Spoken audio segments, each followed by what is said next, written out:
హైడ్రా అంటే ఆక్రమించుకున్న వాళ్ళ దగ్గర నుంచి భూముల్ని లాక్కోవడం అనుకున్నాం కానీ హైడ్రానే ఆక్రమించుకోవడం చూస్తున్నాం బతుకమ్మ కుంటలో. ఇప్పుడు ఎడ్ల సుధాకర్ కి మంచి పాజిటివ్ గా రెస్పాన్స్ వచ్చింది, దానికి మరి 8 కోట్లు ఖర్చు చేశారు. ఈ ప్రజల ధనాన్ని మరి ఎలా రిటర్న్ ఇస్తారు ఏంటి హైడ్రా పరిస్థితి ఏంటి మరి ఇప్పుడు?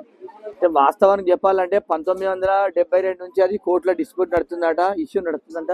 నడిచినప్పటికీ కూడా హైడ్రా దాన్ని స్వాధీనం చేసుకుంది. అంటే గతంలో తీసుకుంటే కూడా చాలా మంది ఇది ప్రభుత్వ స్థలం, దీన్ని కబ్జా చేసిరని చెప్పేసి హైడ్రా అనుకుని హైడ్రా దాన్ని డెవలప్మెంట్ చేసి ఆ పార్క్ కోసం మనం చూసుకుంటే బతుకమ్మ గుట్ట కోసం 8 కోట్ల రూపాయలు ఖర్చు పెట్టడం జరిగింది. 8 కోట్ల రూపాయలు ఖర్చు పెట్టిన తర్వాత ఎడ్ల సుధాకర్ గారు ఏం చేసిరంటే అది మా ప్రాపర్టీ, మా నాన్నగారికి ఉన్నటువంటి ప్రాపర్టీ అని చెప్పేసి హైకోర్టులో పిటిషన్ ఇస్తే హైకోర్టులో కూడా ఆయన గెలవడం జరిగింది. హైకోర్టులో గెలిచిన తర్వాత హైడ్రా ఏం చేసింది, తెలంగాణ గవర్నమెంట్ హైడ్రా ఏం చేసిందంటే సుప్రీంకోర్టులో కూడా పిటిషన్ వేసాక ఆ తీర్పు కూడా ఇలా ఎడ్ల సుధాకర్కి రావడం జరిగింది. తీర్పులు ఆయన గెలవడం జరిగింది. గెలిచిన తర్వాత ఇప్పుడు కోర్టు తీర్పు ఏమిందంటే ఉన్నటువంటి పార్క్ ఉన్నటువంటి గ్రిల్స్ కానీ అవన్నీ తొలగించాలని మాట్లాడుతున్నారు.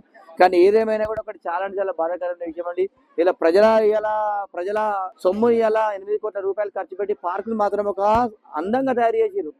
ఇలా ప్రాంతంలో ఉన్నటువంటి ఇలా అంబర్పేట కానీ, తిలక్ నగర్ కానీ, అదేవిధంగా చైన్ నెంబర్ కానీ, శివం రోడ్ కానీ, ఈ ప్రాంతాల్లో ఉండేటువంటి వాళ్ళు అనేక మంది కూడా అక్కడికి వచ్చి మార్నింగ్ కూడా వాకింగ్ చేయడం, సాయంత్రం కూడా పిల్లల్ని తీసుకొని రిలాక్సేషన్ కోసం రావడం అనేది చాలా మంచిగా జరిగింది. పార్క్ కూడా చాలా రష్ తో కూడుకున్నది ఇప్పుడు పెట్టిన తొందరలోనే.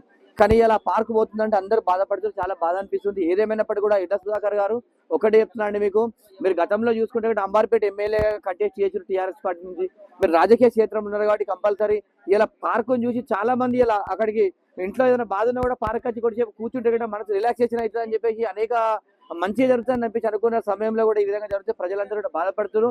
ఏదైనా కూడా హైడ్రా కానీ, తెలంగాణ గవర్నమెంట్ కానీ ఆయన దగ్గర నుంచి కూడా గవర్నమెంటే లేకుంటే స్వయాన గవర్నమెంటే కొనుగోలు చేసి ఇలా హైడ్రాకు ఇలా ప్రజలకు పార్కు వచ్చే విధంగా చూస్తే బాగుంటుంది. ఎందుకంటే హైకోర్టు, సుప్రీంకోర్టు తీర్పును మనం అందరం గౌరవిస్తూ అదేవిధంగా తెలంగాణ గవర్నమెంట్ కూడా ఎడ్ల సుధాకర్తో మాట్లాడి ఆయన దగ్గర నుంచి ప్రభుత్వమే కొనుగోలు చేసి ప్రజలకు అందుబాటులో ఉండడానికి తీసుకొస్తే బాగుంటుందని చెప్పి తెలియజేస్తున్నా.